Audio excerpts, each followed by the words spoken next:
الحمد للہ وکفا وسلام علی عبادہ الذین اصطفى اما بعد فاعوذ باللہ من الشیطان الرجیم بسم اللہ الرحمن الرحیم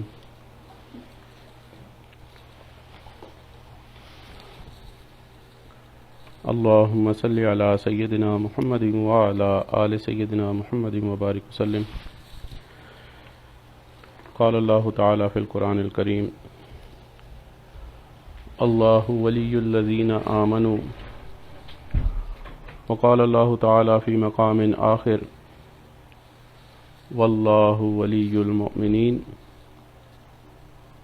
سبحان ربک رب العزت عما یصفون وسلام علی المرسلین والحمد للہ رب العالمین اللہم صلی علی سیدنا محمد وعلی آل سیدنا محمد وبارک وسلم اللہم صلی علی سیدنا محمد وعلی آل سیدنا محمد وبارک وسلم اللہم صلی علی سیدنا محمد وعلی آل سیدنا محمد وبارک وسلم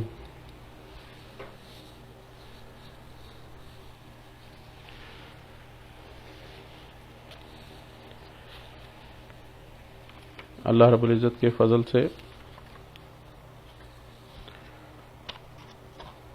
اور احسان سے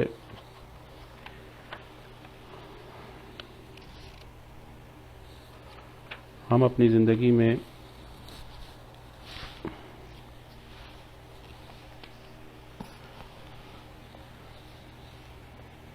وجہ وجود کائنات امام الانبیاء سید الاولین و آخرین خاتم النبیین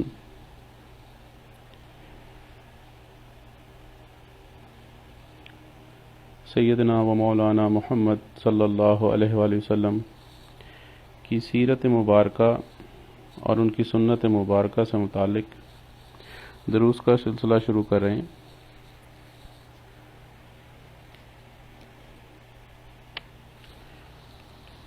ان دروس کے حوالے سے کچھ خاص باتیں جو ابتدا میں سمجھنی ضروری ہیں۔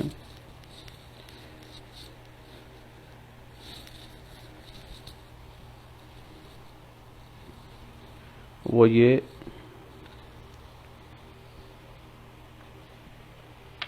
کہ ان دروس میں ایک تو باوضو حاضر ہوا کریں،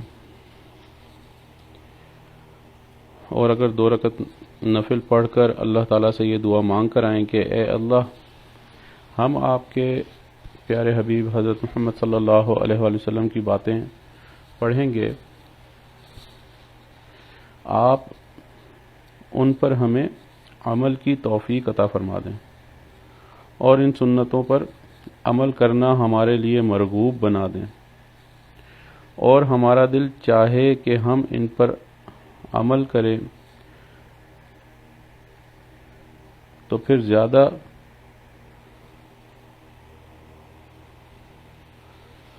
ایسے ہی جیسے گاڑی کے لیے پیٹرول ضروری ہوتا ہے، ایسے ہی ہمارے لیے سنت مبارکہ پہ اور آقا صلی اللہ علیہ وآلہ وسلم کی زندگی کو سمجھنے ہمارے لیے ضروری ہو جائے۔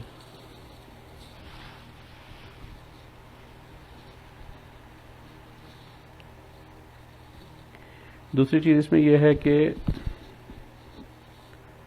کوشش کریں کہ اس میں ناغہ نہ کریں، اور انشاءاللہ اس کی ریکارڈنگز اویلیبل ہوں گی، لیکن اگر ساتھ کوئی بات ایسی آپ کو پوائنٹس مناسب لگیں جو بعض اوقات انسان کو بیان کے اندر خصوصی طور پہ بتائے جاتے ہیں، تو وہ اگر اپنے پاس نوٹ کر لیے جائیں تو ان کو اپنی زندگی میں لانا آسان ہو جائے گا۔ اور اس بات کو یاد رکھیں کہ ان اسباق کو پڑھانے کا مقصد، سیرت النبی کو بتانے کا مقصد صرف یہ نہیں ہے کہ بس ایسے ہی کوئی بات ہے، بلکہ اس کو اپنی زندگیوں میں لاگو کرنا ہے۔ ہمارے اندر اس چیز کا شوق ہونا چاہیے کہ ہم ان سنتوں کا چلتا پھرتا نمونہ ثابت ہوں جو ہمارے آقا اور سردار حضرت محمد صلی اللہ علیہ وآلہ وسلم کی ہیں۔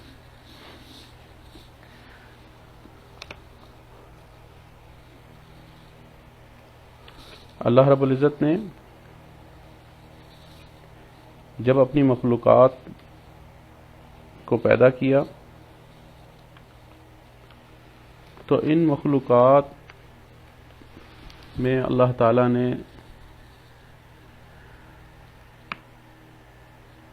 بہت ساری چیزیں بنائیں، جن میں سے نباتات بھی ہیں، جمادات بھی ہیں، جاندار بھی ہیں، بے جان بھی ہیں، اور اللہ رب العزت نے جو کمال تخلیق بنائی وہ اس کو رب کائنات نے اشرف المخلوقات بنایا، اور یہ وہ مخلوق ہے کہ جس کے بنانے کے وقت فرشتوں نے دبی زبان میں کہا، اور یہ وہ مخلوق ہے جس کے بنانے سے شیطان کو اس کے نفس نے بھڑکایا اور اس کو حسد کی بیماری میں مبتلا کیا۔ تو اللہ رب العزت نے اپنی بہترین تخلیق سیدنا آدم علیہ السلام کو بنایا اور بتایا کہ انسان کیا ہے۔ انسان کی فضیلت کس وجہ سے ہے؟ اس وجہ سے نہیں ہے صرف کہ اس کو عقل کی نعمت عطا فرمائی،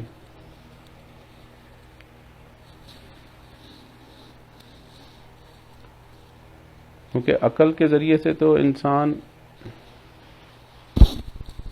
بہت سارے کام کر سکتا ہے، اس کو علم عطا فرمایا۔ اللہ رب العزت نے صاف بتا دیا کہ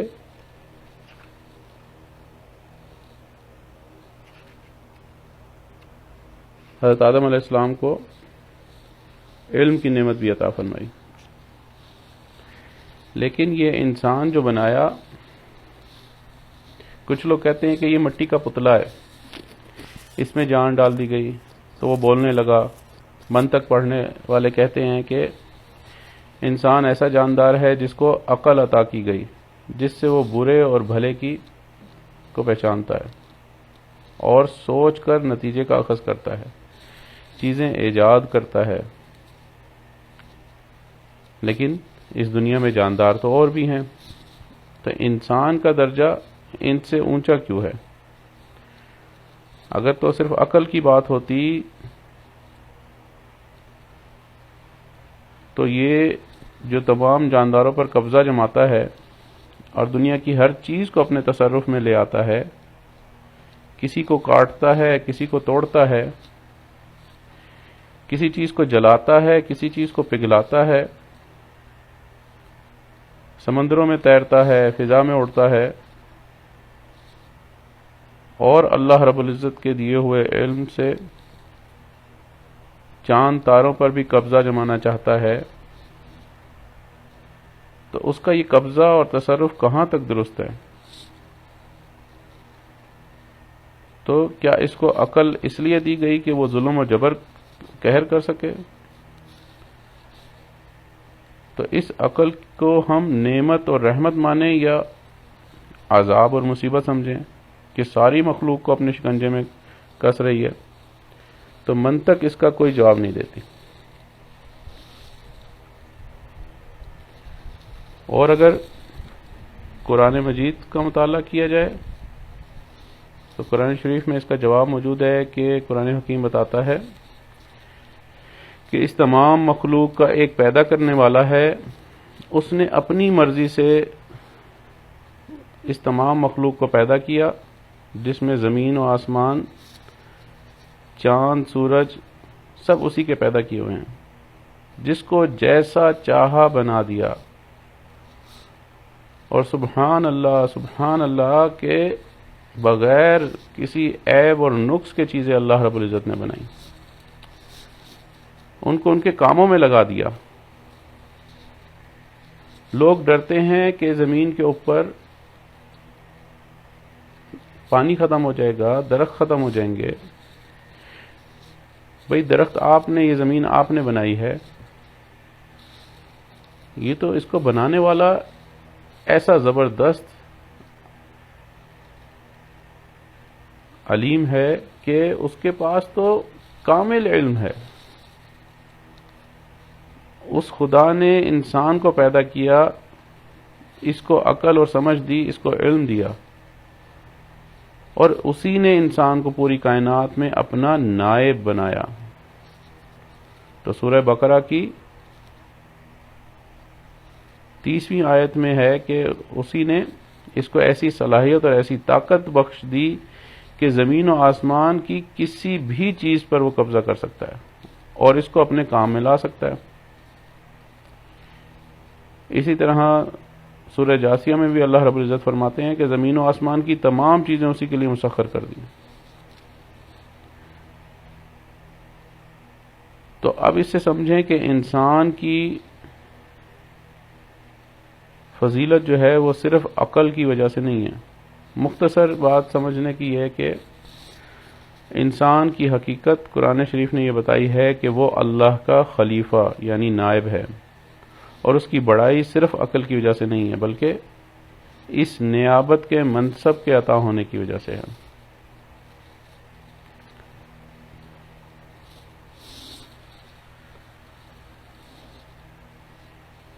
ان دروس کو سمجھنے کے لیے جو ابتدائی بات ہے وہ یہ کہ ہمیں اللہ رب العزت نے یہ جو بدن ہمیں عطا کر دیا، جس کو ہم مٹی کا پتلا کہتے ہیں، کیا بس یہی انسان ہے؟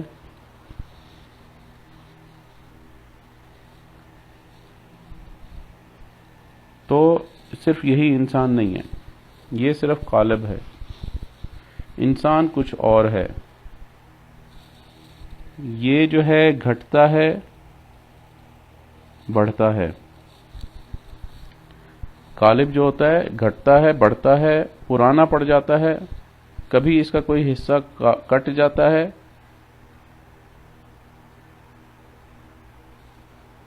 مگر آپ کے سمجھانے کے لیے مثال کے طور پہ کہ زید ہے، اور زید جس کا یہ قالب ہے وہ نہیں بدلتا۔ زید بچپن میں بھی زید تھا، جوانی میں بھی زید ہی رہا، بوڑھا ہو گیا تب بھی زید ہی ہے، وہ بیمار پڑا تب بھی زید ہی ہے، اس کی بینائی جاتی رہی تب بھی زید رہا، آنکھیں بنوا لیں اور چشمہ لگا کر دیکھنے لگا تب بھی زید ہی ہے۔ تو یہ زید انسان ہے، یہ جب بھی تھا جب یہ مٹی کا پتلا اس کا قالب نہیں بنا تھا، اور جب بھی رہے گا جب یہ مٹی کا قالب اس سے الگ ہو جائے گا۔ تو لوگ کہتے ہیں کہ بہت خفیف سا قطرہ یا کیڑا تھا، ماں کے پیٹ میں اس نے بڑھنا شروع کیا، وہ بچہ بن گیا، پیدا ہوا، بڑا ہوا، جوان ہوا، بوڑھا ہوا، یہ زندگی ہے، مگر یہ تو اس کا قالب کی سرگزشت ہے۔ زید جس کو ہم انسان کہتے ہیں وہ تو کچھ اور ہے۔ تو جب یہ قالب ختم ہوا تو کیا زید بھی ختم ہو گیا؟ کیونکہ موت صرف قالب کی آئی، فنا صرف غالب ہوا یا انسان بھی فنا ہو گیا؟ تو خود ہی ہمارے دل سے یہ آواز یہی ہے، اور دنیا میں بھی جو بھی مذہب ہے وہ یہی کہتا ہے کہ زید فنا نہیں ہوا۔ زندگی کا مطلب یا موت کا مطلب ہے کہ زید اپنے خاکی قالب سے جدا ہو گیا ہے۔ موت انتقال ہے، یعنی ایک عالم سے دوسرے عالم میں منتقل ہو جانا، یہ موت ہے، اور موت فنا نہیں ہے۔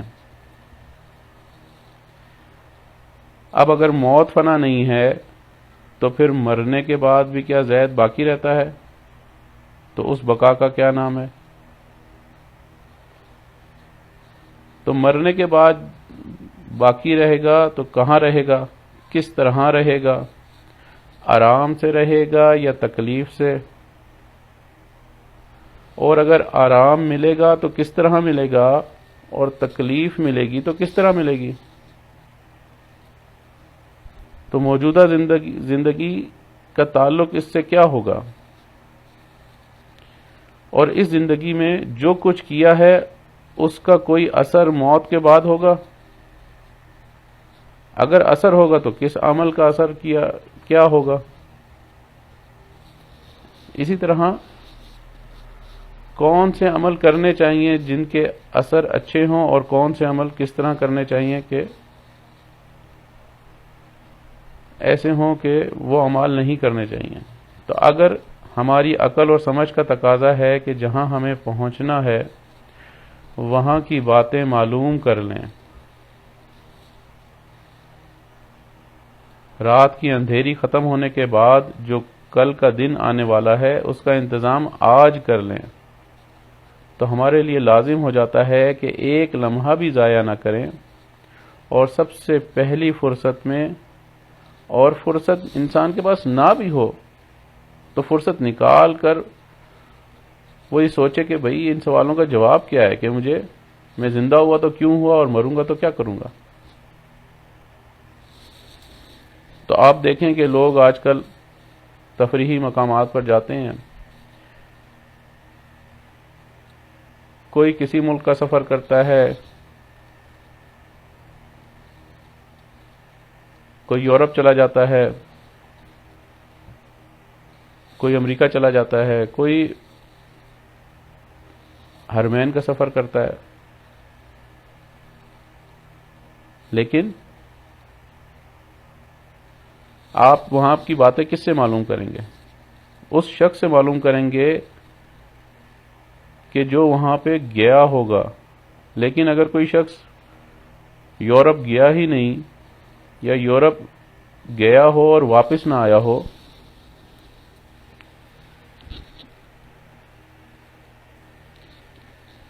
اور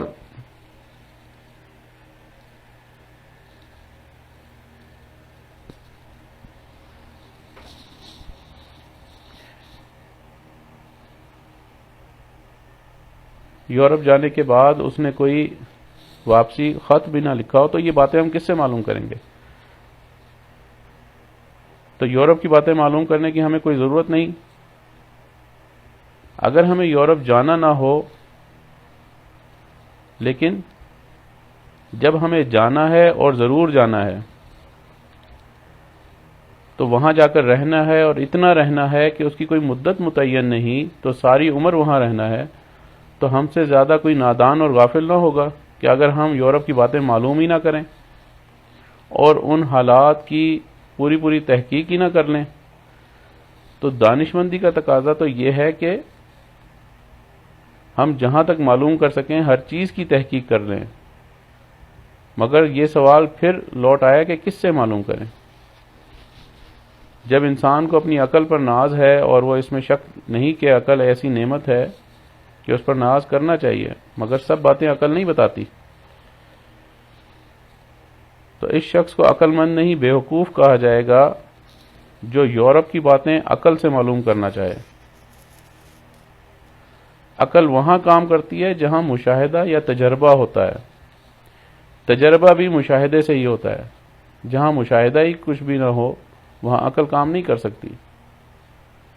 اگر کسی شخص نے ٹرین کی گڑگڑاہٹ سنی یا سیٹی کی آواز سنیں یا انجن کا دھواں دیکھ لیں تب آپ سمجھ سکتے ہیں کہ ٹرین گزر رہی ہے، ورنہ سینکڑوں ٹرینیں آتی جاتی رہتی ہیں، آپ کو کوئی احساس بھی نہیں ہوتا۔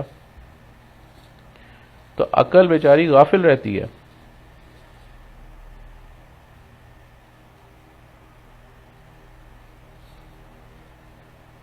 پھر عجیب بات ہے کہ مشاہدے کے بعد بھی جو فیصلہ عقل سے کر سکتے ہیں، کبھی ایسا ہوتا ہے کہ اس میں غلطی ہو جاتی ہے۔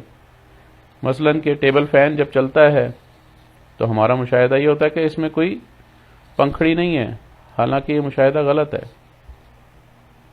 ہماری آنکھوں کے سامنے مشاہدے کی سب سے بڑی چیز آفتاب ہے، سورج کا نکلنا ہے۔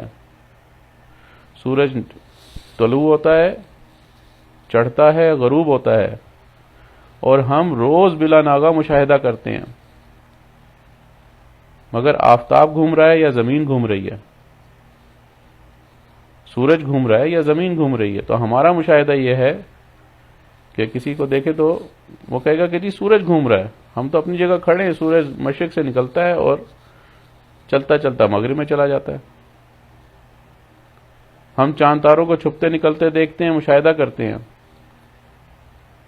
اور بڑے بڑے عقل مند اسی مشاہدے کے پر بھروسہ کرتے رہے، اور اسی مشاہدے کی بنا پر انہوں نے حیت اور نجوم جیسے فنون ایجاد کیے،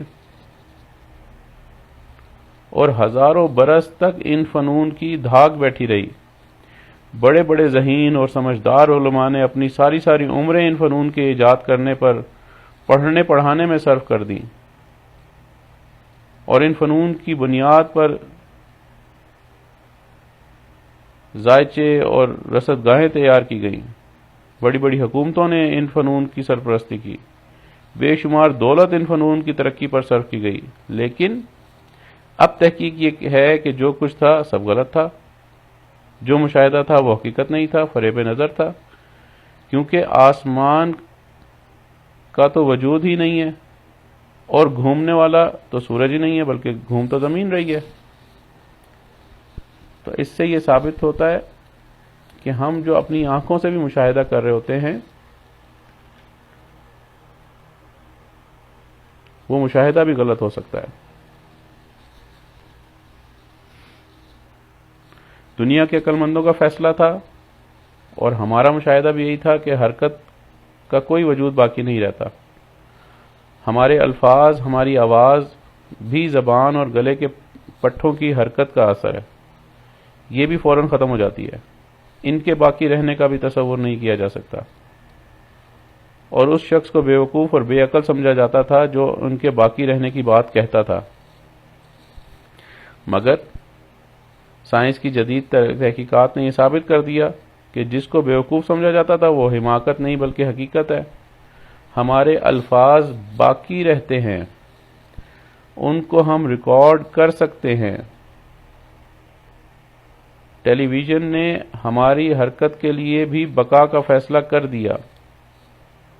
ہمارے ہر ایک عمل کا ایک اثر ہے۔ ایک لفظ سے ہم کسی کو ناراض کر دیتے ہیں، کسی کو خوش کر دیتے ہیں۔ تو ہمارا یہ ایک لفظ کبھی نجات کا ذریعہ بنتا ہے، اور کبھی یہ لفظ باغیانہ ہو تو ایک لفظ کی بنا پر پھانسی دے دی جاتی ہے۔ تو عقل کی رہنمائی ناکافی ہے۔ اس لیے ہر عمل کی تاثیر لازمی ہے، اور موت کے فنا نہیں ہے، موت کے بعد انسان کی فنا نہیں ہے۔ ظاہری طور پر اس دنیا سے ہم لوگ ختم ہو جاتے ہیں، زمین کے اندر چلے جاتے ہیں، تو موت صرف ایک پل ہے جس پر سے انسان گزرتا ہے تو وہ دوسرے عالم میں پہنچ جاتا ہے۔ جیسے جہاز میں انسان بیٹھتا ہے، ایک ملک سے دوسرے ملک چلا جاتا ہے، اسی طرح موت انسان کو اس عالم سے دوسرے عالم میں پہنچا دیتی ہے۔ تو اب اگر آپ کو یہ بات سمجھ میں آتی ہے تو پھر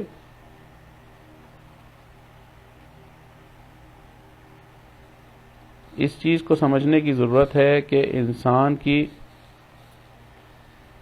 جو ترقی ہے وہ بتدریج ہو رہی ہے. اسی بنا پر ایک شخص تھا، یہ ایزیوم کرتے ہیں کیونکہ ریاضیات میں مفروضہ ہوتا ہے اور ایکس کی ویلیو کو کچھ بھی کر کے مفروضہ کریٹ کیا جاتا ہے، تو ہم لوگ بھی فرض کر لیتے ہیں کہ ایک شخص تھا جس کے بچے بہت بے چین تھے اور وہ ہر وقت اچھلتے کودتے رہتے تھے. تو اس نے جب بندروں کو دیکھا تو اس نے دیکھا کہ بندر کے بچے بھی ایسے ہی اچھلتے کودتے رہتے ہیں. تو اس نے اپنے بچوں کو دیکھا اور بندر کے بچوں کو دیکھا تو اس نے کہا کہ ہاں انسان جو ہے وہ بندروں سے بنا ہے، انسان بنا ہے. تو ڈارون صاحب جو تھے ان کو اس چیز کا بڑا پیٹ میں درد تھا کہ انسان جو ہے وہ بندروں سے بنا ہے. حالانکہ اگر قرآن مجید کی طرف غور کیا جاتا تو قرآن مجید یہ بتاتا ہے کہ اللہ رب العزت نے بعض قوموں کو سزا دی تو وہ انسان سے بندر تو بنے لیکن بندر سے انسان نہیں بنے. سزا کے طور پر ان کو انسانوں سے بندر بنایا گیا. تو اب یہ جو اس نے تھیوری پیش کی اور کیوں پیش کی،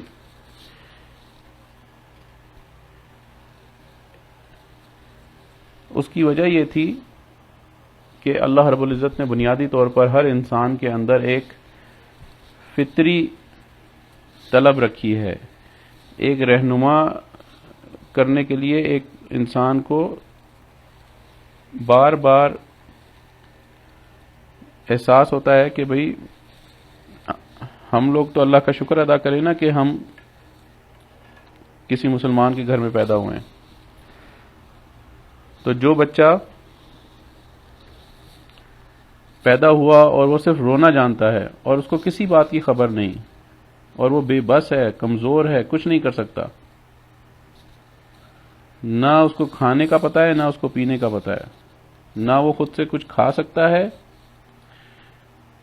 اتنا کمزور ہے کہ بڑے آدمی کی غذا وہ برداشت بھی نہیں کر سکتا. روٹی کا ٹکڑا جو بڑے آدمی کی زندگی کا سہارا ہوتا ہے اس کے لیے موت کا پیغام ہوتا ہے.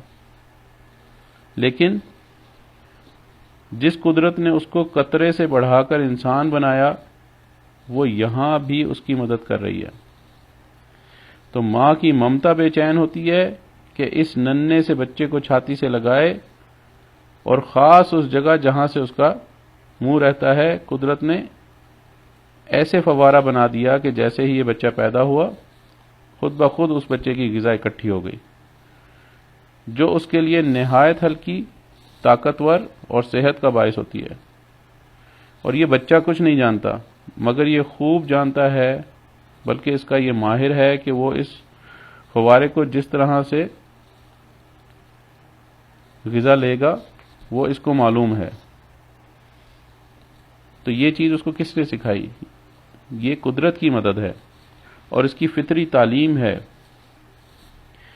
تو بچے کو ہوا کی ضرورت ہے، سردیوں میں دھوپ کی ضرورت ہے، یہ اپنی حفاظت بھی خود نہیں کر سکتا. تو قدرت نے ماں کی فطرت میں وہ محبت بھر دی کہ اس نے نہ صرف ایک خدمت گزار کی طرح بلکہ وفادار اور جانثار بن کر ہنسی خوشی اس کی ہر خدمت انجام دی. اور اس کے راحت کے سامان کے لیے فطرت نے باپ کو شفقت اور محبت کا ایسا پتلا بنا دیا کہ اس نے اپنے بچے کی حفاظت، پرورش اور اس کی تعلیم و تربیت اور ترقی کو اپنی زندگی کا نصب العین بنا لیا. ہم میں سے کتنے ہی لوگ ہیں جو مشین سے بھی زیادہ، حتیٰ کہ کسی جن سے بھی زیادہ کام کرتے ہیں. آپ گھر کی عورتوں کو دیکھ لیں، جن گھروں میں ایک عورت ہو اور وہاں پہ اور کوئی کام کرنے والا نہ ہو، ملازمہ نہ ہو، تو وہ عورت دن رات اپنے گھر میں شوہر کی، بچوں کی خدمت میں لگی رہتی ہے. کپڑے بھی اس نے دھونے ہیں، برتن بھی اس نے دھونے ہیں، کھانا بھی اس نے بنانا ہے، بچوں کی ہر خدمت اس نے کرنی ہے اور شوہر کو بھی بھگتنا ہے. اسی طرح باپ ہے، دہی بھی اس نے لانی ہے، ہرا دھنیا بھی اس نے لانا ہے، ہری مرچیں بھی اسی نے لانی ہے، بازار کے جتنے کام ہیں وہ اسی نے کرنے ہیں، کمانے کے لیے جانا ہے تو اسی نے جانا ہے. کوئی خوشی غمی کی چیز ہے، کوئی ضرورت کی چیز ہے تو وہ باپ لے کر آئے گا. بہن بھائیوں میں انسان کو بنایا تو وہ امنگ پیدا کر دی کہ یہ بچہ ان کا محبوب مشغلہ بن جاتا ہے. تو اب سوچیں کہ جب ڈارون صاحب نے یہ تھیوری دی تو اس کی وجہ یہ تھی کہ اس کے اندر فطری طور پر ایک طلب تھی اور وہ اپنی حقیقت جاننا چاہ رہا تھا. انسان کو جو ہوا، آگ، پانی اور مٹی کے یہ عنصر ہیں تو یہ اس کے اندر تڑپ پیدا کرتے ہیں کہ وہ اپنی حقیقت کو جانے.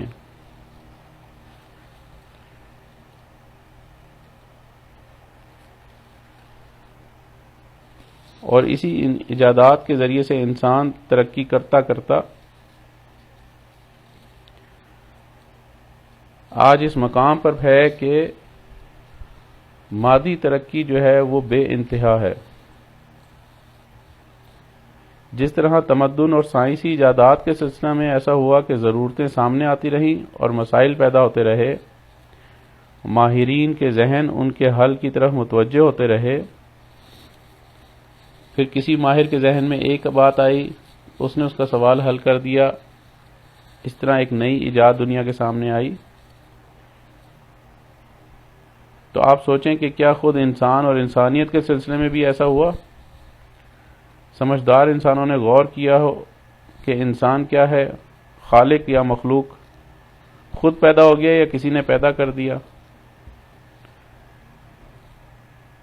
تو کسی بھی مشین کے متعلق یہ کہا جائے کہ یہ اپنے پورے کل پرزوں کے ساتھ خود بخود پیدا ہو گئی تو لوگ اس کو بیوقوف کہیں گے، حماقت سمجھیں گے. تو جس طرح دوپہر کے وقت میں سورج کا یقین ہے، اسی طرح اس بات کا یقین ہوتا ہے کہ اس مشین کو بنانے والا کوئی موجود ہے، ایجاد کرنے والا کوئی سائنسدان موجود ہے، کہ اس نے ہزاروں لاکھوں مشینیں بنا ڈالی. تو کوئی صاحب عقل اور انصاف ایک لمحے کے لیے بھی تصور کر سکتا ہے کہ یہ خود بخود پیدا ہو گیا؟ تو ہمارے بنانے والا کون؟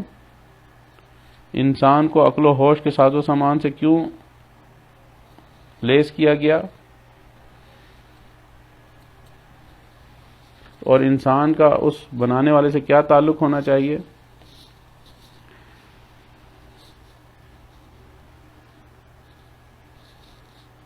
تو ہر انسان کو جس کو یہ شعور عطا ہوتا ہے تو پھر وہ اپنے خالق کی تلاش میں لگتا ہے. ابتدا میں انسان صرف قریبی رشتہ دار کی طرف دیکھتا ہے، اور جب تھوڑے انسان تھے اس سے پھر نسلیں بڑھی، رشتے بڑھتے گئے، آبادیاں بڑھتی گئیں.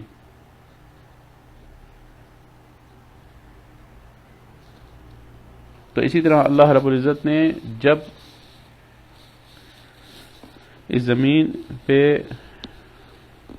انسانوں کو بھیجا تو پہلے انسان اور اس کے قریبی رشتہ داروں کا جو مسئلہ تھا اس سلسلے میں ضرورتیں تھیں اور ایک طریقہ زندگی تھا. پھر رفتہ رفتہ رشتہ دار، غیر رشتہ دار، اجنبی، پڑوسی، شہری، غیر شہری، ملکی، غیر ملکی، کالے، گورے وغیرہ کے سوالات سامنے آئے. تو جس طرح انسان کی مختلف صورتیں ہیں، ان کے مزاج ہیں، ان کے ذہن بھی مختلف ہوتے ہیں. ان کے سوالات بھی مختلف ہوتے ہیں، ان کی بحثیں بھی مختلف ہوتی ہیں، ان کی لڑائیاں بھی مختلف ہوتی ہیں، ان کی استعداد بھی مختلف ہوتی ہے، اور عقل انسانی اور ذہن استعداد جیسے بڑھتی رہتی ہے، اپنے متعلق سوالات پیدا ہوتے رہتے ہیں۔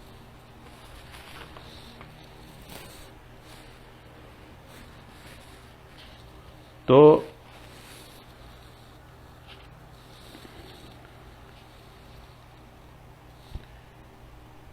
جب اللہ تعالیٰ نے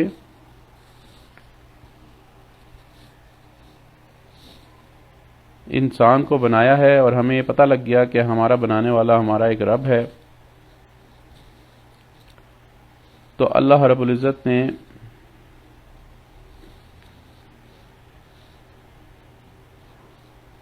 کچھ ایسے انسان پیدا کیے جو اعلیٰ اخلاق اور روحانیت کے کامل اور مکمل ماہرین، جن کو یہ روشنی عطا ہوئی، وہ نبی اور رسول کہلائے۔ ان کو الہام عطا کیا گیا جو انتہائی اونچے درجے کا تھا، اس کو وحی کہا جاتا ہے، اور یہ رابطہ اور یہ تعلق یا یہ منصب جو اس کو عطا ہوتا ہے، یہ نبوت کہلاتا ہے۔ اور جو کوئی حیرت انگیز نشان ان کو دیا جاتا ہے جس کی مثال پیش کرنے سے دنیا عاجز رہتی ہے، اس کو معجزہ کہتے ہیں۔ تو الہام کی روشنی ان کے لیے یقینی ہوتی ہے، اور معجزہ جو ہے وہ صرف نبیوں کے ساتھ، رسولوں کے ساتھ ہے۔ اب چونکہ انبیاء کا سلسلہ ختم ہو چکا اور ہمارے آقا اور سردار حضرت محمد صلی اللہ علیہ وسلم کی ذات مبارکہ آخری نبی تھے، تو اب دنیا میں کسی کے ساتھ معجزے نہیں ہوتے۔ اگر کسی بندے سے کوئی چیز ظاہر ہو جاتی ہے تو وہ اس کو کرامت کہہ سکتے ہیں، یا اللہ کا فضل ہی اس کو کہنا چاہیے۔ کرامت بھی یہ انسانوں کی بنائی ہوئی چیز ہے۔ تو اللہ تعالی، تو یہ جو برگزیدہ اور کامل ہستیاں ہوتی ہیں، یہ رہنما ایسے ہیں کہ خدا کا یقین رکھتے ہیں، اس کی صفات کا یقین رکھتے ہیں، اسی طرح ان کو یہ بھی یقین ہوتا ہے کہ جو کچھ ان کو بتایا جا رہا ہے وہ حق ہی سچ ہے، اور اللہ تعالیٰ ہی ہے جو ان کو یہ باتیں خود یا اپنے خاص فرشتے کے ذریعے سے بتا رہا ہے۔ تو کوئی شک و شبہ ان کو اس تعلیم میں نہیں ہوتا، اس لیے وہ اس پر اتنے پختہ ہوتے ہیں کہ اپنا سب کچھ اس پر قربان کر دیتے ہیں۔ سخت سے سخت مصیبت اور کڑی سے کڑی آزمائش ان کے قدموں میں کوئی جنبش نہیں پیدا کر سکتی، کیونکہ وہ اپنے یقین اور مکمل اعتماد اور اطمینان کو نہیں بدل سکتے۔ تو انسان کا جب سے وجود ہوا، جیسے کہ اس کی موجودہ مادی زندگی کے لیے رہنمائی کی ضرورت تھی، ایسے ہی اس کو دوسری اخروی زندگی کی رہنمائی کی بھی ضرورت تھی۔ تو جیسے فطری الہام کا سلسلہ شروع ہوا، ایسے ہی نبوت کا بھی سلسلہ شروع ہوا، اور اللہ رب العزت دنیا کو ریفائن کرتے گئے، اور نبی آنا شروع ہوئے جو ہر پیدا ہونے والے سوال کا جواب دیتے رہے اور ہر نئی گتھی کو سلجھاتے رہے۔ لیکن کبھی ایسا بھی ہوا کہ ایسے سوالات ابھر کے سامنے آئے جو آئندہ ترقی کے لیے بنیاد کی حیثیت رکھتے تھے، تو ایسے موقع پر خاص خاص سبق دیے گئے، اور جو سبق دیے گئے ان کی ایک پوری کتاب بن گئی، اور نبی نے وہ کتاب دنیا کے سامنے پیش کر دی۔ اور ایسے نبی جن کو یہ کتاب دی گئی اور انہوں نے دنیا کے سامنے پیش کی، ان نبیوں کو رسول کہا جاتا ہے۔ تو انسانوں کے یہ کامل رہنما ہر قوم میں آئے، ہر ملک میں آئے، ان کی تعداد ہزاروں سے بھی زیادہ ہے۔ مشہور عام یہ ہے کہ تقریباً 1.25 لاکھ انبیاء کرام آئے، اور مادی ترقی اور سائنسی تحقیقات کا تعلق صرف موجودہ زندگی سے ہے، یہ پوری ہوں یا ادھوری ہوں، دوسری زندگی پر ان کا اثر نہیں پڑتا، بلکہ بہتر ہے کہ یہ ادھوری رہیں تاکہ انسان کا دماغ بیکار نہ ہو، وہ ترقی کرتا رہے، آگے بڑھتا رہے۔ یہی وجہ ہے کہ سائنسی تحقیقات جو ہمارے سامنے آ چکی ہیں ان کو آخری نہیں کہا جاتا، بلکہ کہا جاتا ہے کہ کائنات کے کسی ایک کونا کی بھی تحقیق پوری نہیں ہو سکی۔ لیکن جن مسائل کا تمام تر تعلق دوسری زندگی سے ہے، اگر ان کی تعلیم ادھوری رہتی ہے اور اس کی وجہ سے انسان کا عمل ناقص، اخلاق نامکمل اور ضابطۂ حیات ناتمام رہتا ہے، تو ظاہر ہے کہ یہ انسانیت اور نوع انسان کے لیے بہت بڑا نقصان ہے، کیونکہ اس سے وہ زندگی ناقص رہتی ہے جو حقیقی زندگی ہے۔ وہ خدا جس نے نبوت کا سلسلہ قائم فرما کر دوسری زندگی سے متعلق مسائل میں رہنمائی فرمائی اور اس اخروی زندگی میں سعادت اور کامیابی کا رستہ انسان کو بتایا، اس کی رحمت نے ضروری سمجھا کہ اس تعلیم کو مکمل کر دے۔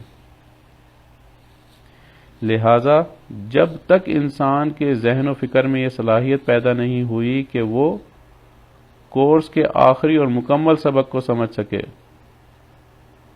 اس وقت تک اس کی ذہنی صلاحیت اور فکری استعداد کے بموجب،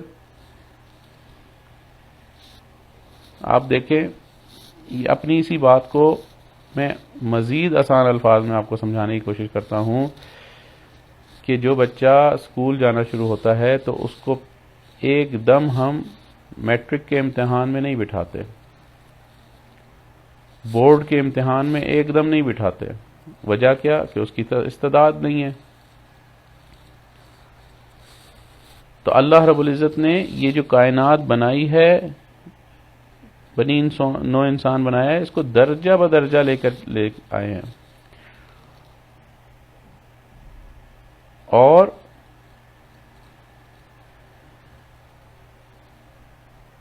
اس کی ذہنی صلاحیت اور اس کی فکری استعداد کے تحت جو کتاب اور جو رسول عطا فرمائے ہیں،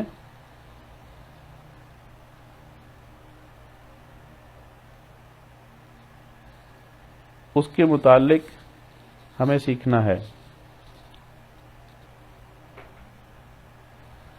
اللہ رب العزت کے بنائے ہوئے وہ پاک باز لوگ جو آگے بڑھنا چاہتے تھے مگر ان کو راستہ نہیں مل رہا تھا، تو یہ کتاب ان کے لیے سراسر ہدایت اور رہنمائی ہے، جو پاک باز فلاح اور کامیابی کی آخری منزل پر پہنچاتا ہے۔ اس کو اس کتاب سے یعنی قرآن مجید سے مدد ملتی ہے۔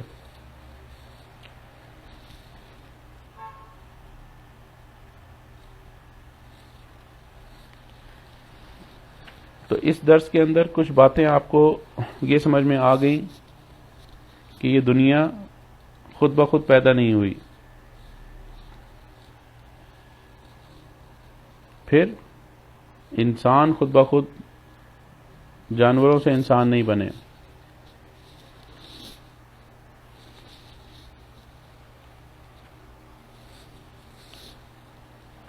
کوئی یہ نہیں کہہ سکتا کہ گوریلے تھے اور ان کو بلیڈ مل گیا اور انہوں نے شیو کر لی، بلکہ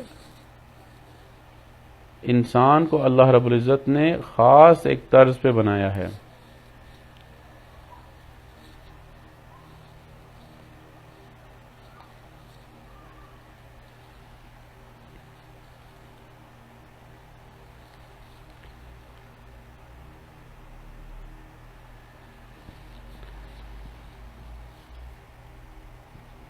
تو جن سوالات کو ہم نے پہلے سے سمجھا وہ آپ کی سمجھ میں آ گئے ہوں گے۔ اب سوال یہ آگے بات اس طرح سے بڑھتی ہے کہ انسانیت میں جو سب سے پہلا انسان تھا جو اس دنیا کی روئے زمین کے لیے اللہ تعالیٰ نے جس کو اپنا خلیفہ بنایا،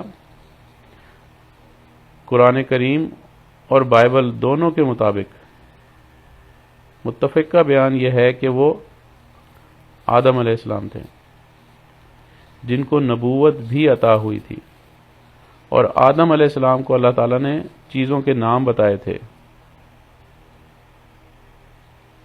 آدم علیہ السلام نے سب مواشیوں کے اور آسمان کے پرندوں اور ہر ایک جنگلی جانور کا نام رکھا۔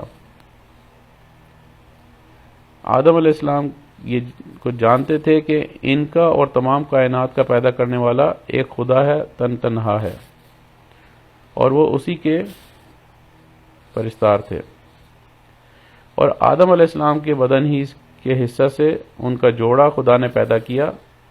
یہ سب سے پہلی عورت تھی جن کے متعلق سورہ نساء میں بتایا گیا ہے، اور آدم علیہ السلام نے اپنی جو ان کی بیوی تھی ان کا نام حوا رکھا، یہ بائبل والے کہتے ہیں۔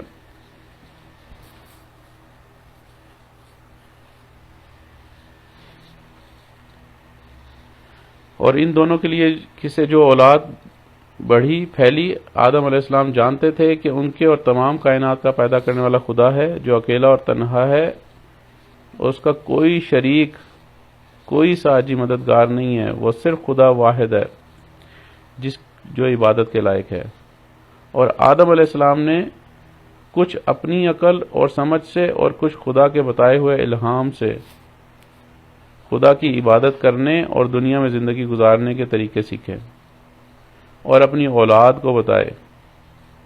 چنانچہ حضرت آدم علیہ السلام کی عمر تقریباً 930 برس ہوئی، یہ بائبل کے مطابق کہا جاتا ہے۔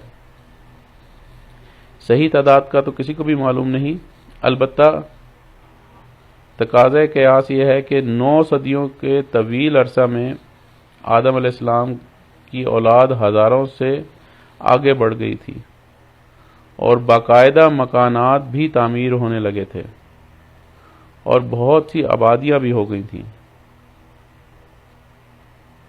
اور اولاد آدم علیہ السلام کی تعداد بڑھی، آبادیاں قائم ہوئیں، لین دین اور کاروبار شروع ہوا، نئے نئے مسائل سامنے آتے رہے، بڑے بڑے لوگوں نے ان کا حل کیا۔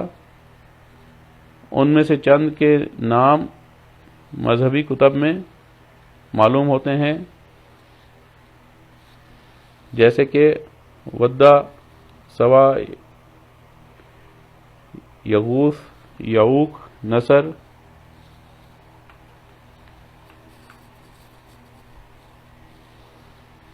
تو یہ لوگ جب مرتے رہے تو ان کے ناموں سے سبق لینے کے لیے لوگوں نے ان کی برسیاں منانا شروع کیں، ان کی تصویریں بھی بنا لیں تاکہ ان کا تصور قائم رہے اور ان کی زندگیوں سے سبق لیا جاتا رہے۔ پھر جب تصویر کشی سے آگے بڑھ کر مورتی بنانے کا آرٹ شروع ہوا تو لوگوں نے ان کی مورتیاں بنا لیں، پھر ان کی پوجا بھی شروع کروا دی شیطان نے، تو رفتہ رفتہ انہی کو پوجا جانے لگا، اور حضرت آدم علیہ السلام کے بتائے ہوئے طریقے ایک ایک کر کے سب ختم ہو گئے، ذہنوں میں ان کا ہلکا سا بھی خاکہ نہیں رہا۔ اور ہم اگر دیکھیں تو آج ہمیں اپنی دنیا میں نظر آتا ہے کہ جو صحابہ کرام نبی اکرم صلی اللہ علیہ وسلم سے دین سیکھ کر دنیا میں پھیلانے کے لیے گئے، وہ سنتیں ان جگہ پہ پہنچی۔ آج بھی اگر ہم دیکھیں کہ کچھ مشائخ جس علاقے میں جاتے ہیں، اگر وہ مشائخ سنت کے مطابق سر پر عمامہ شریف باندھتے ہیں تو وہاں کے علاقوں کے رہنے والے جو فیض حاصل کرنے والے ہوتے ہیں وہ بھی اپنا لباس اسی طرز کے اوپر بنا لیتے ہیں۔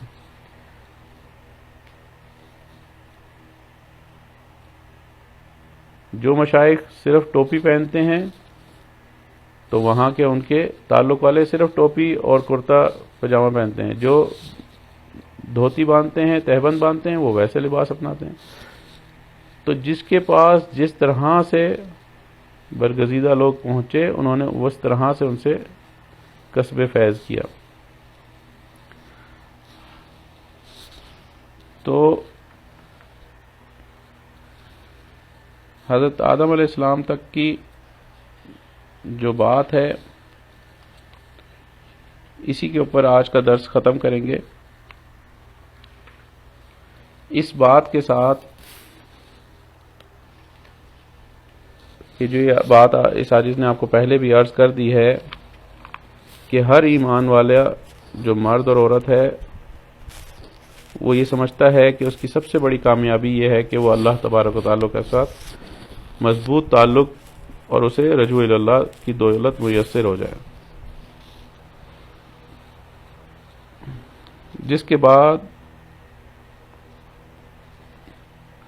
دین کے سارے کام آسان ہو جاتے ہیں۔ گویا تعلق مع اللہ جو ہے، اللہ کے ساتھ جو تعلق ہے، رجوع اللہ ہے، یہ ہر عمل کی جان ہے، اور اسی طرح یہ جو سلوک کی محنت ہے، اسی عظیم دولت کے حصول کا آزمودہ اور کامیاب طریقہ ہے، اور یہ بات 100% سچی ہے کہ وہی طریقہ زیادہ کامیاب اور قابل عمل ہوتا ہے جس میں سلیقہ، سہولت کو مد نظر رکھا گیا ہو، تاکہ ہر سطح کی صلاحیت رکھنے والا انسان اس سے خاطر خواہ نفع حاصل کر سکے۔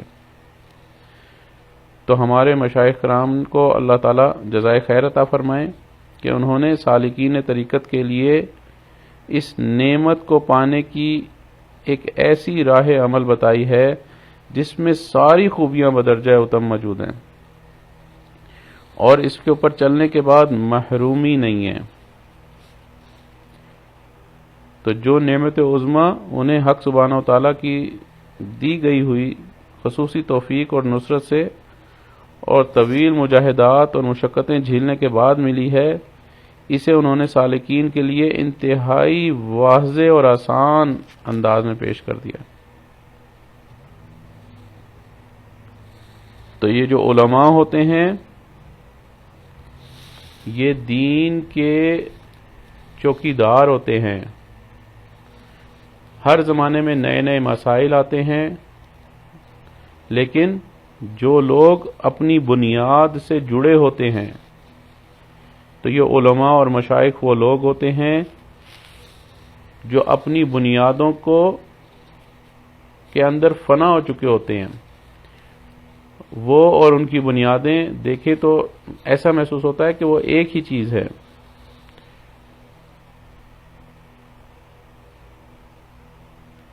تو ہم لوگ اپنا یہ جو ہمارا 5 فٹ کا یا 6 فٹ کا جو ڈھانچہ ہے، جو انسانی جسم ہے، اس کو بہتر بنانے کے لیے انشاءاللہ بہت ساری چیزیں سیکھنے کی کوشش کریں گے۔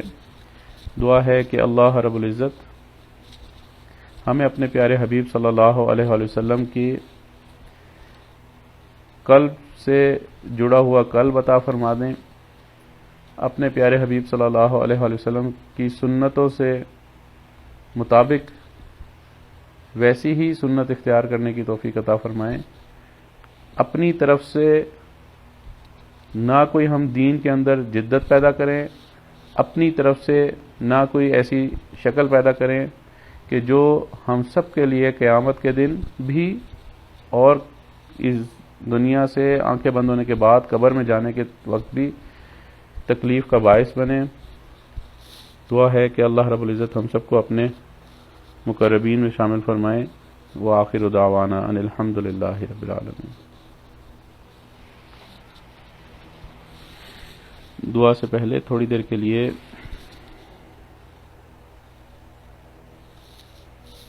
اللہ رب العزت کی طرف متوجہ ہو کر بیٹھیں۔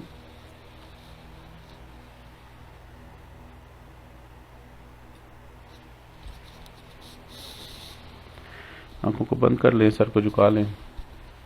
دنیا اور جو کچھ دنیا میں ہے اس سے ہٹ کٹ کے اللہ کی یاد میں ڈوب جائیں۔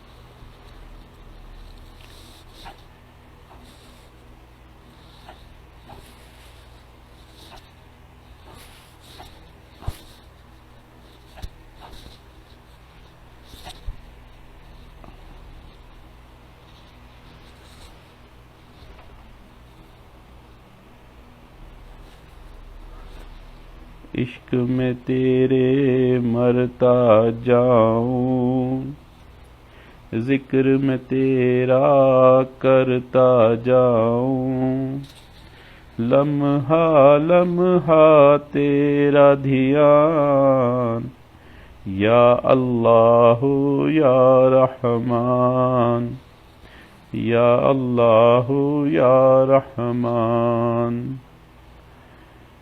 تیرے در پر آؤں جب، بولوں ہر دم رب رب رب،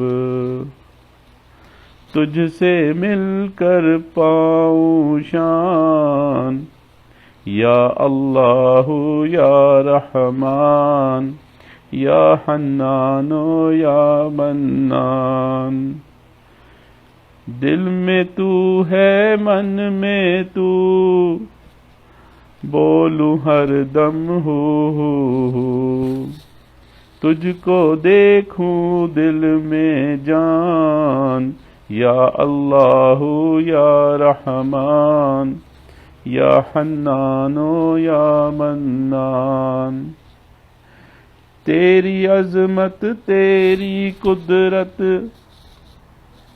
تیری الفت تیری رغبت، مجھ کو ہے بس تیرا دھیان، یا اللہ یا رحمان، یا حنان یا منان۔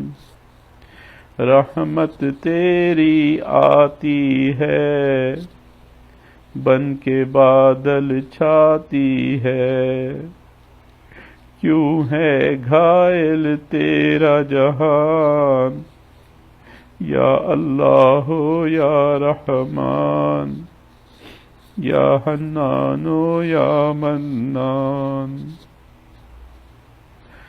عرش تیرا میں دل میں دیکھوں، لوح و قلم یا کرسی دیکھوں، دل میں دیکھوں کل جہان، یا اللہ یا رحمان، یا اللہ یا رحمان۔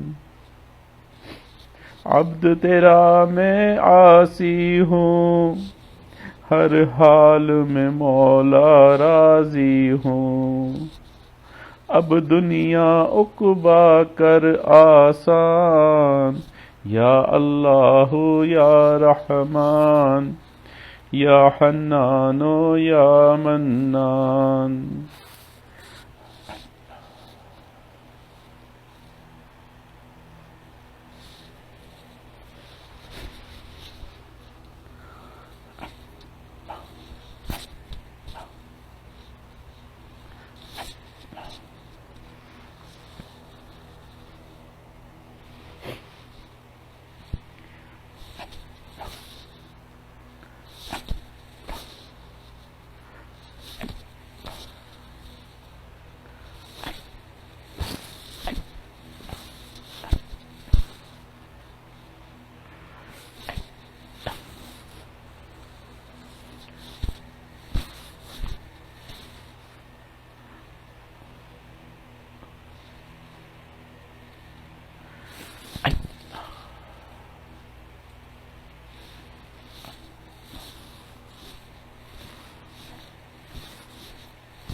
اللہ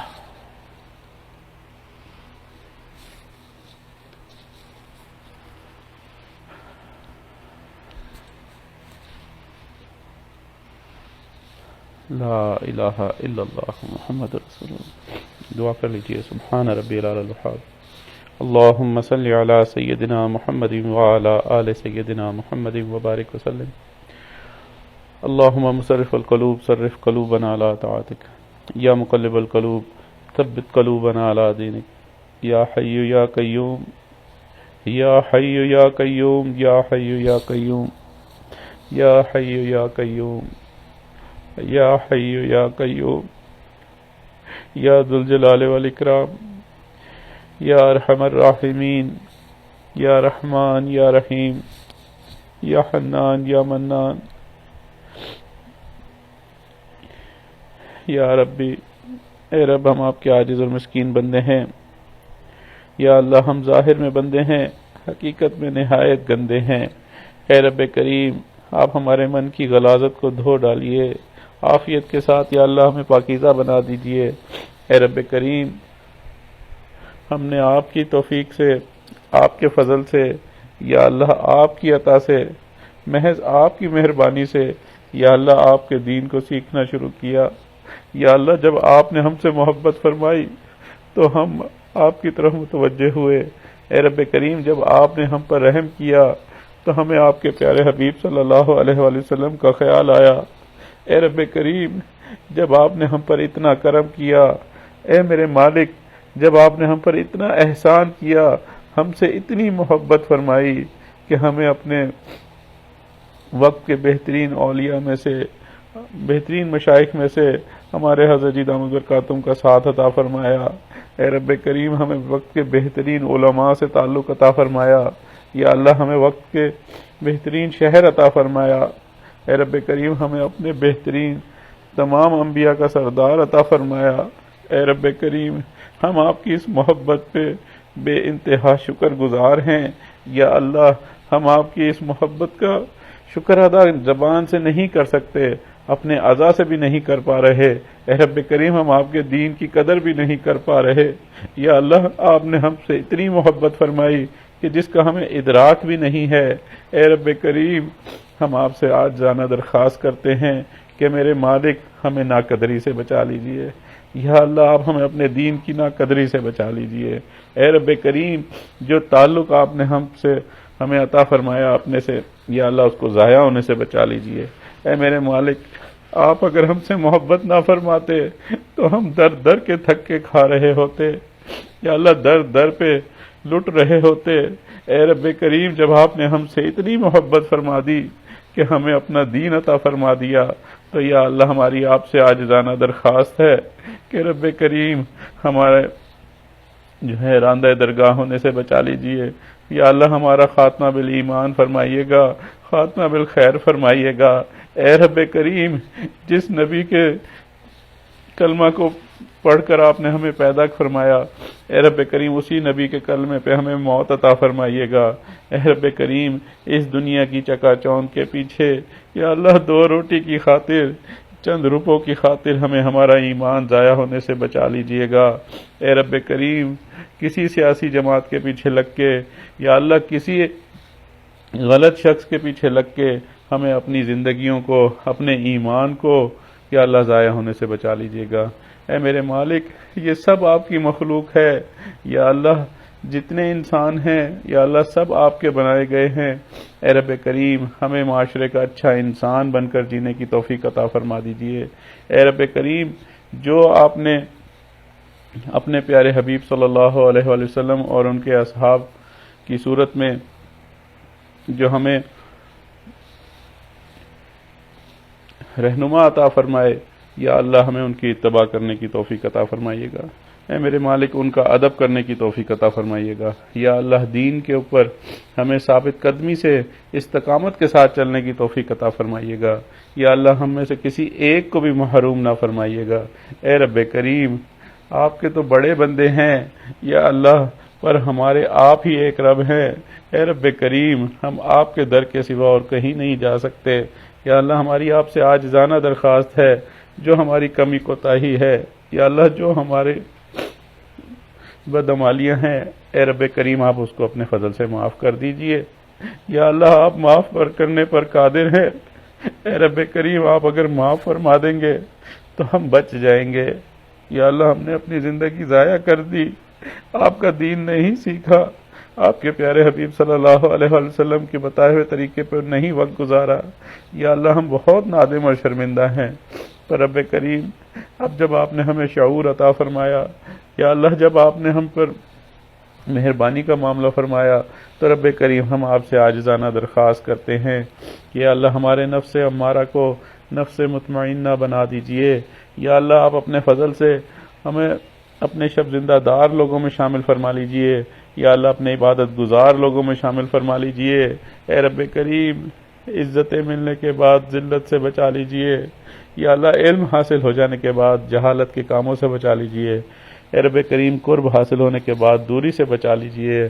اے رب کریم دین کے اوپر آنے کے بعد یا اللہ تکبر سے بچا لیجئے۔ اے رب کریم اخلاص کی نعمت عطا فرما دیجئے۔ اے میرے مالک آپ کو آپ کی رحمتوں سے ہم نے جو فائدے اٹھائے یا اللہ ہم اس کا شکر گزار بنا دیجئے۔ اے رب کریم ہم آپ کے دین کے محتاج ہیں، یا اللہ ہمیں اپنی اس دین کی نعمت سے محروم ہونے سے بچا لیجئے۔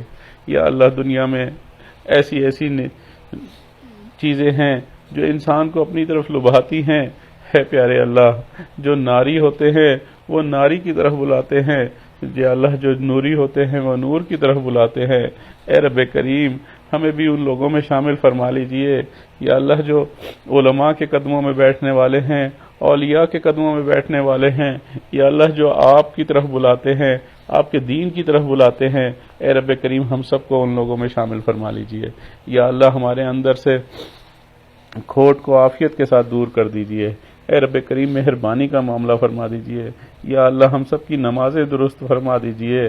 یا اللہ ہمیں نماز پڑھنی نہیں آتی، یا اللہ آپ اپنے فضل سے ہم سب کو نماز کی حاضری بھی عطا فرما دیجئے، حضوری بھی عطا فرما دیجئے۔ اے رب کریم اس سے پہلے کہ ہمارے ظاہر کی آنکھیں بند ہو جائیں، یا اللہ ہمارے من کی آنکھیں کھولنے کی توفیق عطا فرما دیجئے۔ یا اللہ اس سے پہلے کہ لوگ ہمیں کلمہ پڑھائیں، ہمیں اپنے اختیار سے کلمہ پڑھنے کی توفیق عطا فرما دیجئے۔ اے رب کریم اس سے پہلے کہ ہماری نماز پڑھی جائے، یا اللہ ہمیں نماز کی حضوری عطا فرما دیجئے۔ اے رب کریم اپنے دین کو سیکھ کر اس پر عمل کرنے کی توفیق عطا فرما دیجئے۔ یا اللہ ہر قسم کی بدعات سے، رسومات سے، خرافات سے ہمیں بھی بچا لیجئے، ہمارے تمام دوست احباب متعلقین کو بھی بچا لیجئے۔ اے رب کریم جو آپ کے پیارے حبیب صلی اللہ علیہ وسلم کا دین ہے، یا اللہ ہمیں اخلاص کے ساتھ اس پر عمل کرنے کی توفیق عطا فرمائیے۔ اے رب کریم آپ کا دین ہماری وجہ سے قائم نہیں ہے، اے رب کریم آپ کا دین آپ کے ہاتھوں میں ہے۔ اے رب کریم آپ کے قرآن کی حفاظت آپ نے خود ذمہ لیا ہے۔ اے میرے مالک ہماری بس آپ سے عاجزانہ درخواست ہے کہ یا اللہ ہمیں اپنے دین پر چلنے کی توفیق عطا فرما دیجئے۔ یا اللہ آپ کی جو قرآن مجید کی حفاظت کی جماعت ہے، یا اللہ جو آپ نے اپنے مدارس بنائے ہیں، بچوں کے قرآن مجید کے مدارس بنائے، یا اللہ علوم دینیہ کے مدارس بنائے، یا اللہ ہمیں ان لوگوں کے ساتھ محبت اور تعلق عطا فرما دیجئے۔ یا اللہ ہمیں ان کا مددگار بنا دیجئے۔ اے رب کریم جہاں پہ بھی خدمت قرآن کا کام ہو رہا ہے، یا اللہ ہمیں اس خدمت قرآن میں شامل فرما لیجئے۔ اے رب کریم اپنے فضل سے عافیت کے ساتھ یا اللہ مہربانی کا معاملہ فرما دیجئے۔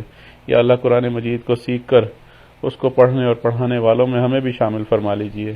اے رب کریم ہمیں اور ہماری اولادوں کو یا اللہ حافظ قرآن بنا دیجئے، یا اللہ ناشر قرآن بنا دیجئے، اے رب کریم عاشق قرآن بنا دیجئے۔ اے میرے مالک مہربانی کا معاملہ فرما دیجئے۔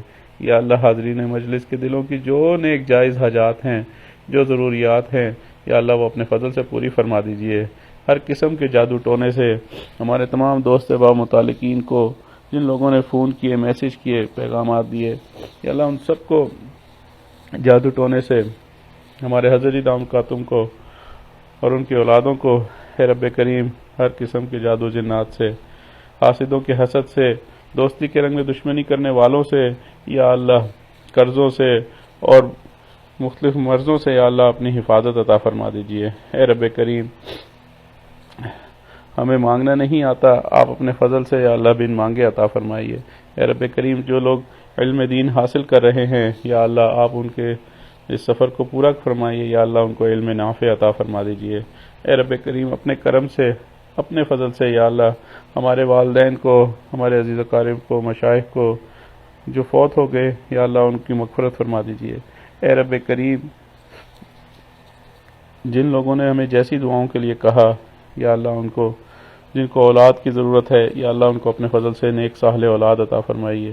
یا اللہ جو اولاد کے دکھوں میں مبتلا ہیں، یا اللہ اولاد کے جان و مال، عزت آبرو کی، ایمان کی حفاظت عطا فرما دیجیے۔ اے رب کریم ہمارے بہت سے تعلق والے جو ہے وہ جنات کی وجہ سے، جادو کی وجہ سے پریشان ہیں اور اب مختلف قسم کی باتیں کہتے ہیں، یا اللہ آپ ان کے حالات کو بہتر جانتے ہیں۔ اے رب کریم ایمان کی دولت عطا فرمائیے، یا اللہ قرآن مجید سے تعلق عطا فرمائیے۔ اے رب کریم آپ کے پیارے حبیب صلی اللہ علیہ وآلہ وسلم نے جتنی خیریں مانگی، یا اللہ ان سب خیروں میں ہم سب کو حصہ عطا فرمائیے۔ جن شرور سے پناہ مانگی، یا اللہ ان شرور سے پوری پناہ عطا فرما دیجیے، خصوصاً فتنہ دجال سے، کفر سے، شرک سے اور فتنہ الحاد سے، یا اللہ ہم سب کے اور ہماری ذریت کو کہ یا اللہ کامل حفاظت فرما دیجیے۔ اے رب کریم اپنے عشق کی آتش ہمارے سینوں میں پیدا فرما دیجیے، ہمارے انگ انگ سے اپنے ذکر کو جاری فرما دیجیے، ہڈی ہڈی بوٹی بوٹی میں اپنی یاد کو پیدا فرما دیجیے۔ اے بے کسوں کے دستگیر، اے ٹوٹے دلوں کو تسلی دینے والے، اے خالی جھولیوں کو بھر دینے والے، اے خطاؤں کو بخش دینے والے، اے اللہ ہم آپ سے آپ کی محبت کا سوال کرتے ہیں، اے اللہ ہم آپ سے آپ کو مانگتے ہیں، یا اللہ ہم آپ کے بغیر نہیں رہ سکتے۔ اے رب کریم ہم اکیلے یا اللہ اس دنیا میں یا اللہ برباد ہو جائیں گے۔ اے میرے مالک ہم آپ سے عاجزانہ درخواست کرتے ہیں، ہمیں اور ہمارے تمام دوست احباب متعلقین کو اپنی رحمت کی چھاؤں میں لے لیجئے، یا اللہ اپنی رحمت کی چادر میں ہم پر تان دیجئے۔ اے رب کریم اس دنیا کے مصائب اور تکلیف سے بچا کر، ہمارے ایمان کو بچا کر یا اللہ اپنے تک پہنچانے کی توفیق عطا فرما دیجئے۔ اے رب کریم ہم آپ سے آپ کی محبت کا سوال کرتے ہیں، یا اللہ آپ پیارے ہیں، آپ اچھے ہیں۔ اے رب کریم آپ نے قرآن مجید میں فرما دیا کہ سوالی کو انکار نہ کرو۔ اے رب کریم ہم آپ سے آپ کی محبت کا سوال کرتے ہیں، یا اللہ ہمیں آپ کی ضرورت ہے، اے اللہ ہمیں قدم قدم پر آپ کی ضرورت ہے، آپ کے دین کی ضرورت ہے۔ اے میرے مالک مہربانی کیجئے، یا اللہ ہمیں اپنی محبت عطا فرمائیے۔ اے رب کریم دنیا میں جہاں کہیں بھی مسلمان ہیں، یا اللہ آپ اپنے کرم سے، اپنی رحمت سے یا اللہ اپنی رحمت کی نگاہ عطا فرما دیجئے، یا اللہ مسلمانوں کے مسائل کو، یا اللہ ان کے مصائب کو یا اللہ اپنے فضل سے عافیت اور سکون میں بدل دیجئے۔ اے رب کریم ایمان پر چلنے والے ہمیشہ سے یا اللہ مختلف قسم کی مشکلات میں پڑے رہتے ہیں، یا اللہ آپ اپنے فضل سے ان کی مدد فرماتے رہیے، یا اللہ ان کو استقامت عطا فرما دیجئے۔ اے رب کریم ہماری ان دعاؤں کو اپنی رحمت سے قبول فرما لیجئے۔ اے میرے مالک ہم نے اپنی اوقات کے مطابق مانگا ہے، آپ سارے جہان کے رب ہیں، یا اللہ آپ ہمارے سے پہلے والوں کے حالات بھی جانتے ہیں، ان سے پہلے والوں کے حالات بھی جانتے ہیں، یا اللہ آپ روز اول سے سب کچھ ہر چیز کا علم آپ کی ذات رکھتی ہے، یا اللہ آخر تک جو ہونا ہے یا اللہ اس کا علم بھی آپ کے پاس ہے۔ اے رب کریم آپ کی ذات ہے جس کو موت نہیں آئے گی، یا اللہ آپ کی ذات ہے جو نہ کسی کی اولاد ہے نہ اس کی کوئی اولاد ہے۔ اے رب کریم آپ کی ذات بابرکات ہے جو ہر قسم کے نقائص سے اور زوائل سے یا اللہ منزہ اور مبرہ ہے، یا اللہ آپ کی ذات بابرکات ہے جو تمام خوبیوں اور کمالات کا مجمع ہے۔ اے رب کریم ہماری آپ سے عاجزانہ درخواست ہے کہ یا اللہ ہم سب کا خاتمہ بالایمان اور خاتمہ بالخیر فرمائیے، یا اللہ ہم سب کو حسن خاتمہ عطا فرمائیے۔ اے رب کریم ہمیں اپنے با وفا لوگوں میں شامل فرمائیے گا، یا اللہ ہمیں ان لوگوں میں شامل فرمائیے گا جنہوں نے آپ کے نبی صلی اللہ علیہ وآلہ وسلم سے، ان کے صحابہ سے وفا کی۔ اے رب کریم ہم کمزور چند مٹھی بھر لوگ ہیں، آپ سے عاجزانہ درخواست کرتے ہیں کہ ہمیں بے وفا ہونے سے بچا لیجیے گا، یا اللہ اس دنیا کی خاطر، یا اللہ چند روپے کی خاطر ہمیں اپنا ایمان بیچنے سے بچا لیجیے گا۔ اے رب کریم ہم نے اپنی اوقات کے مطابق مانگا ہے، آپ اپنی عظمت اور شان کے مطابق ہمیں عطا فرمائیے گا۔ ربنا تقبل منا انک انت السمیع العلیم وتب علینا انک انت التواب الرحیم۔ اے رب کریم جو یہ سلسلہ سیرت النبی کا ہم نے شروع کیا، یا اللہ آپ اس کو ہم سب کے لیے اپنے پیارے حبیب صلی اللہ علیہ وآلہ وسلم کی شفاعت حاصل کرنے کا باعث بنائیے گا، اور اس کو پورا کرنے کی توفیق عطا فرما دیجیے گا، اور اس کو اپنے فضل سے قبول فرما لیجیے گا۔ وصلی اللہ ربنا تقبل منا انک انت السمیع العلیم وتب علینا انک انت التواب الرحیم، وصلی اللہ تعالی علی خیر خلقہ سیدنا محمد وعلی آلہ واصحابہ اجمعین برحمتک یا ارحم الراحمین۔